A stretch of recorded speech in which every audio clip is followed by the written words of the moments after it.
ശ്രീറാമിനെ ഒഴിപ്പിച്ചതെന്തിന് എന്നാണ് super prime time ആദ്യം ചർച്ച ചെയ്യുന്നത്. ശ്രീ കെ ശിവരാമൻ, സർക്കാരിന് പ്രത്യേകിച്ച് റവന്യൂ വകുപ്പിന് ഈ ഹൈക്കോടതി വിധി നല്ല ഒരു ശുഭസൂചകമായ ഒന്നായി വന്നപ്പോൾ അതിൻ്റെ ശോഭ മുഴുവൻ കെടുത്തുന്ന ഈ നടപടി എന്തിനാണ് സർക്കാർ എടുത്തത്?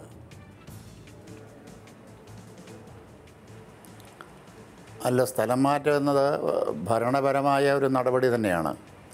ശ്രീറാം അസിസ്റ്റൻറ്റ് കളക്ടർ എന്ന നിലയിൽ 2 വർഷവും സബ് കളക്ടർ എന്ന നിലയിൽ 2 വർഷവും പൂർത്തിയാക്കി. അത്തരക്കാരെ സ്ഥലം മാറ്റണമെന്ന ചീഫ് സെക്രട്ടറിയുടെ റിപ്പോർട്ടിൻ്റെ അടിസ്ഥാനത്തിലാണ് ഇവിടെ ശ്രീറാമിനെ സ്ഥലം മാറ്റിയിട്ടുള്ളത്.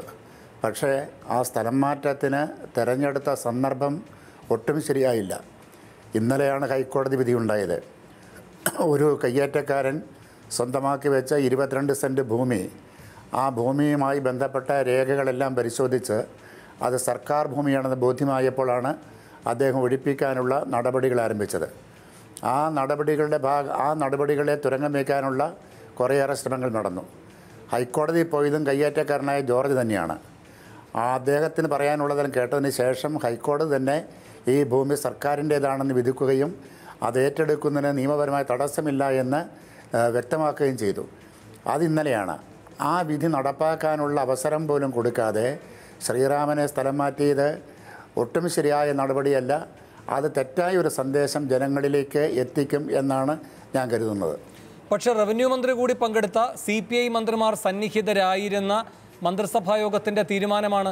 അതിൽ നിന്ന് എങ്ങനെ നിങ്ങൾക്ക് അകലം പാലിക്കാൻ കഴിയും? അല്ല, അത് ഭരണപരമായൊരു കാര്യം തന്നെയാണ്. സ്ഥലം മാറ്റം അനിവാര്യവുമാണ്. എനിക്ക് ആ കാര്യത്തിൽ തർക്കമില്ല. എന്നാൽ ഇത്തരമൊരു സന്ദർഭത്തിലല്ല, ഒരു അല്പം കൂടി വൈകിയത് കൊണ്ട് ആ സ്ഥലം മാറ്റത്തിന് വേറെ യാതൊരു അപകടവും സംഭവിക്കാനില്ല. ഇന്നത്തെ ക്യാബിനറ്റ് യോഗത്തിൽ തന്നെ ആ സ്ഥലം മാറ്റം നടന്നില്ലെങ്കിൽ വേറെ ഒരു കുഴപ്പവും സംഭവിക്കാനില്ല. അപ്പോൾ സ്ഥലം മാറ്റം അനിവാര്യമാണ്. അത് ഭരണപരമായ നടപടിയാണ്. അതിനെ വിമർശിക്കാൻ ആർക്കും അവകാശമില്ല. ആ കാര്യത്തിൽ എനിക്ക് സംശയമില്ല. പക്ഷേ ഈ പ്രത്യേക സാഹചര്യത്തിൽ ഇപ്പോൾ ആ സ്ഥലം മാറ്റം ഒഴിവാക്കപ്പെടേണ്ടതായിരുന്നു എന്ന അഭിപ്രായമാണ് ഞാൻ പ്രകടിപ്പിച്ചത്. ശരി, ശ്രീ ജോസഫ് വാഴക്കൻ, കോടിയേരി പറഞ്ഞത് പ്രമോഷനാണ് നൽകുന്നത് ഈ ഉദ്യോഗസ്ഥനെന്നാണ്. ഇപ്പോൾ നിങ്ങളുടെ കാലത്ത് എക്സ് കേഡർ തസ്തികയിലുള്ള DGPമാരെ DGP കേഡറിലേക്ക് ഉയർത്തുകയുണ്ടായി, കേന്ദ്രത്തിൻ്റെ അംഗീകാരം കിട്ടാതെ തന്നെ. അപ്പോൾ ഓരോരുത്തർക്കും അർഹിക്കുന്നതിനേക്കാൾ അപ്പുറത്തെ ഈ പറയുന്ന വ്യവസ്ഥകളെ പോലും മറികടന്നുകൊണ്ട് അവരുടെ പ്രാവീണ്യത്തിനനുസരിച്ച് ഉയർച്ച നൽകിയ ഒരു സർക്കാരിൻ്റെ പിന്തുടർച്ചയെ സർക്കാർ അവകാശപ്പെട്ടാൽ? അല്ല, എനിക്ക് ഈ സർക്കാരിൻ്റെ 1 വർഷങ്ങൾക്ക് മുമ്പ് ഉണ്ടായിരുന്ന അഭിപ്രായത്തിൽ നിന്നൊക്കെ തികച്ചും വ്യത്യസ്തമായ അഭിപ്രായങ്ങൾ ഓരോ ദിവസവും ഓരോ നേതാക്കന്മാരിൽ നിന്ന് പുറത്തു വരുന്നത് കേൾക്കുമ്പോൾ എനിക്ക് അതിൽ അത്ഭുതമൊന്നുമില്ല. എന്നാലും എനിക്ക് ഒരു തരത്തിൽ എന്നെ അത്ഭുതപ്പെടുത്തുന്നുമുണ്ട്. ഇപ്പോൾ CPIയുടെ നേതാവ് ശ്രീ ശിവരാമൻ ഇവിടെ പറയുന്നത് കേട്ടു, 4 വർഷം ആയതുകൊണ്ട് ഒന്ന് മാറ്റുന്നേ ഉള്ളൂ. അത് ഒരു ഭരണപരമായ ഒരു നടപടിക്രമങ്ങളുടെ ഭാഗമായിട്ട് മാത്രം നടത്തുന്ന ഒരു കാര്യമാണത്.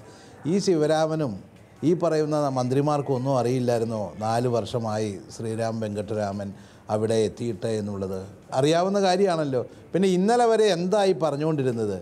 ഇവിടെ ഒരു കാര്യമേ ഉള്ളൂ, ഈ സർക്കാരിൻ്റെ അഴിമതി വിരുദ്ധ പ്രതിച്ഛായ അതിൻ്റെ ഒരു പൊയ്മുഖമായിരുന്നു. ആ പൊയ്മുഖം അഴിഞ്ഞു വീണ് ഏറ്റവും അവസാനം മിക്കവാറും എല്ലാവരെയും ഈ ഗവൺമെൻറ് അധികാരത്തിൽ വന്നപ്പോൾ ഒരുപാട് ഉദ്യോഗസ്ഥന്മാരെ വെച്ചു. എല്ലാം അഴിമതി വിരുദ്ധ പോരാട്ടങ്ങൾക്ക് വലിയ അറിയപ്പെടുന്ന ആളുകളെയാണ്. ജേക്കബ് തോമസിനെ വിജിലൻസിനെ ഡയറക്ടറാക്കുന്നു, രാജു നാരായണസ്വാമിയെ കൃഷി വകുപ്പ് സെക്രട്ടറി ആക്കുന്നു, അഗ്രികൾച്ചർ പ്രൊഡക്ഷൻ കമ്മീഷണറാക്കുന്നു, ശ്രീരാം വെങ്കട്ടരാമനെ ദേവികുളം ഏറ്റവും സെൻസിറ്റീവായിട്ടുള്ള ഏരിയയിൽ അവിടെ സബ് കളക്ടറാക്കുന്നു. എന്ന് വേണ്ട എത്രയോ ആളുകളെയാണ് എല്ലാ സ്ഥലത്തും പ്രതീക്ഷിച്ചത്. ഇതാ അഴിമതിക്കെതിരായ പോരാട്ടം, ഇവിടെ തട്ടിപ്പുകാർക്കെതിരായിട്ടുള്ള, ഭൂമി കയ്യേറ്റക്കാർക്കെതിരായിട്ടുള്ള, പാറമട മാഫിയയ്ക്കെതിരായിട്ടുള്ള, മദ്യലോബിക്കെതിരായിട്ടുള്ള, എവിടെ പോയി 1 കൊല്ലം കൊണ്ട് കേരളത്തിലെ ക്രമസമാധാന രംഗത്ത് സർവ്വസ്ഥലത്തും ആദ്യമായി IPSകാരെ വെച്ചിരുന്നതാണ് ഡയറക്റ്റ് പോസ്റ്റിങ്. ഇപ്പം മുഴുവൻ ആളുകളെയും പ്രൊമോട്ടീസിനെ വെച്ചിരിക്കുന്നു.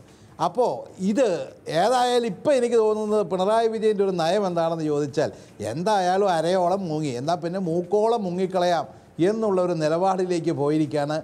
എല്ലാ തിന്മകളോടും എല്ലാ അധർമ്മങ്ങളോടും എല്ലാ തരത്തിലുള്ള മാഫിയകളോടും ഇവിടെ സന്ധി ചെയ്തിരിക്കുന്നു. ആ കാഴ്ചയാണ് ഇന്നിപ്പോൾ കേരളം കാണുന്നത്. അതിൻ്റെ ഏറ്റവും അവസാനത്തെ ദൃഷ്ടാന്തമാണ് ശ്രീ ശ്രീരാം വെങ്കിട്ടരാമനെ പൊടുന്നനവേ ഇന്നലെ കേരള ഹൈക്കോടതിയിൽ നിന്നും അനുകൂലമായൊരു വിധിയുണ്ടായി. നാളെ അദ്ദേഹം ഭൂമി ഒഴിപ്പിക്കുന്നതിലേക്ക് കടക്കാൻ പോകുമ്പോൾ ഇന്ന് തലേന്നതും മാറ്റിയത് യാതൊരു സംശയവുമില്ല. ശ്രീ ജോസഫ് വാഴക്കൻ, പക്ഷേ ഇന്ന് പ്രതിപക്ഷ നേതാവ് ചോദിക്കുകയുണ്ടായി, CPI നേതൃത്വത്തിൽ നിന്ന് അറിയാൻ ആഗ്രഹിക്കുന്നു CPIയുടെ ഇതുവരെ കണ്ട വീരത്വവും ശൂരത്വവും എവിടെയെന്ന്. ശ്രീ KK ശിവരാമൻ കഴിയുന്ന അത്ര സഞ്ചരിച്ചുകൊണ്ട് വ്യക്തമായൊരു നിലപാട് ഇവിടെ വിശദീകരിച്ചില്ലേ? തെറ്റായൊരു സന്ദർഭത്തിൽ തെറ്റായൊരു സന്ദേശം നൽകുന്ന രൂപത്തിലുള്ളതായിരുന്നു ഇത്തരമൊരു നടപടിയെന്ന്. എന്ന് വെച്ചാൽ അത് മുഖ്യമന്ത്രിയോടുള്ള വിമർശനം തന്നെയാണ്. അത്രയ്ക്കൊക്കെയല്ലേ സാധ്യമാകൂ? അല്ല, ഈ ബഹുമാനപ്പെട്ട ശിവരാമൻ എന്തായി പറയുന്നത്? 4 മന്ത്രിമാരല്ലേ CPIയുടെ? ഞങ്ങളോർത്ത് വീരശൂര പരാക്രമികളാണ് 4 പേര് ഇരിക്കുന്നതെന്നാണ്. 4 പേരവിടെ ഇരിക്കുക. ആ 4 പേർ എന്ത് കാണിക്കുകയായിരുന്നു? പിന്നെ എന്തിനാണ് അവർ ആ മന്ത്രിസഭയിലേക്കകത്ത് ഇരിക്കുന്നത്? അന്തസ്സുണ്ടെങ്കിൽ അവർ ഇന്നലെ വരെ പറഞ്ഞിട്ടുള്ള കാര്യങ്ങളോട് അവർ ഒരു ശതമാനമെങ്കിലും നീതി പുലർത്താൻ ആഗ്രഹിക്കുന്നുവെങ്കിൽ അവരുടെ 4 മന്ത്രിമാരും പുറത്തിറങ്ങി വരേണ്ടതായിരുന്നു. അല്ലെങ്കിൽ അത് മാറ്റിവെപ്പിക്കേണ്ടതായിരുന്നു. ഇന്ന് പറ്റില്ല എന്നൊരു നിലപാട് എങ്കിലും എടുക്കേണ്ടതായിരുന്നു. അതുപോലെ സമ്മതിക്കാതെ മറുപടിക്കായി എത്താം. ഞാൻ മറ്റു അതിഥികളിലേക്ക് കൂടി പോവുകയാണ്. ശ്രീ ജോസഫ് സി മാത്യു, എന്ത് സന്ദേശമാണ് ഈ മന്ത്രിസഭാ യോഗ തീരുമാനത്തിലൂടെ സർക്കാർ നൽകുന്നത്? അത് വളരെ ക്ലിയറാണ്. ഇവിടെ ശ്രീ ജേക്കബ് തോമസിനെ വിജിലൻസ് ഡയറക്ടറാക്കുന്ന സമയത്ത് സർക്കാരിൻ്റെ പ്രതിനിധികളെല്ലാം പറഞ്ഞത് അത് കൊടുക്കുന്നൊരു സന്ദേശമുണ്ട് എന്നാണ്.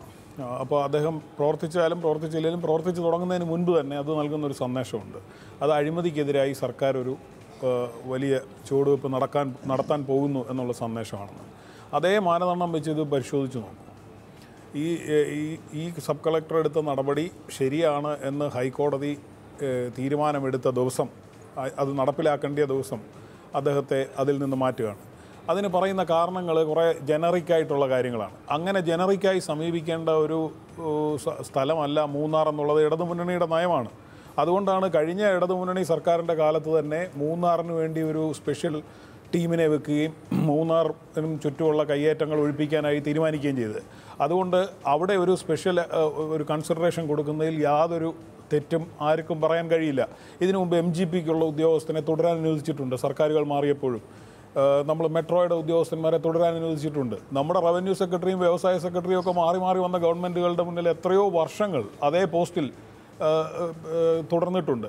അപ്പോൾ ഇതൊന്നും ഇല്ലാത്ത ഒരു മാനദണ്ഡം, ഒരു പൊതു മാനദണ്ഡം കൊണ്ടുവന്നുകൊണ്ട് ഇപ്പോൾ അദ്ദേഹത്തെ അവിടുന്ന് മാറ്റുന്നത് കൊടുക്കുന്ന സന്ദേശം തെറ്റാണെന്ന് മാത്രമല്ല, അതിൻ്റെ ഉദ്ദേശം വളരെ വ്യക്തമാണ്.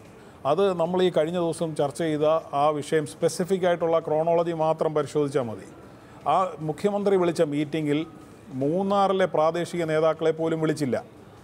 ഈ CPIയുടെ ജില്ലാ സെക്രട്ടറിയെ വിളിച്ചില്ല, CPMൻ്റെ ജില്ലാ സെക്രട്ടറിയെ വിളിച്ചില്ല. പകരം മൂന്നാർ എന്ന് പറയുമ്പോൾ ഇടുക്കിയുടെ മൂന്നാർ എന്ന് പറയുന്ന KDH വില്ലേജിലുള്ള ഒരു നിവേദനം സമർപ്പിച്ച ടീമിലുള്ളവരെ മാത്രം വിളിച്ചിട്ടാണ് മുഖ്യമന്ത്രി തലത്തിൽ ഒരു ചർച്ച നടത്തുന്നത്. ആ നിവേദനത്തിൻ്റെ കണ്ടൻറ്റും പ്രയറും എന്തായിരുന്നു?